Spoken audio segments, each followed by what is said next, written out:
আমি যে 12 বছরে আমার জীবনের বা আমি কিরকম ফ্যামিলি লাইফ চাই ওইটার একটা শেপ কিন্তু আমি তৈরি করছি, এবং এই শেপটা তৈরি করতে কিন্তু আমাকে যথেষ্ট খড় পুরাইতে হয়েছে। আমাকেও অনেক কিছু কম্প্রোমাইজ করতে হয়েছে, স্যাক্রিফাইস করতে হয়েছে। কারণ আমি যদি না করি কম্প্রোমাইজ, তুমিও তো কম্প্রোমাইজ করবা না। আমি কম্প্রোমাইজ করছি যাতে তুমিও কম্প্রোমাইজ করো। এই যে কাঠকর পুরায় আমি আমার একটা শেপ আনছি, এবার আমার ওই ফ্যামিলি লাইফের শেপে তো তুমি কোনো ধরনের হ্যাম্পার ক্রিয়েট করতে পারবা না। যদি তুমি করো তাহলে তো আমার জীবনের 12 বছর তো জলে গেল, আমার এফোর্ট তো জলে গেল।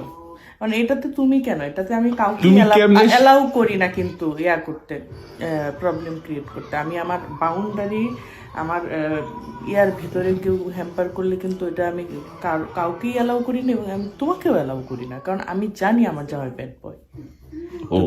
তুমি যাতে তোমাকে ব্যাড বয় থেকে বের করে আইনে যে আমি আমার একটা গুড হাজব্যান্ডের যে একটা শেপ তৈরি করছে আমার জীবনের কমফোর্টের জন্য, ওইটা তো তুমি নষ্ট করতে পারবা না। ভুলে যাও, সব ভুলে যাও। তাই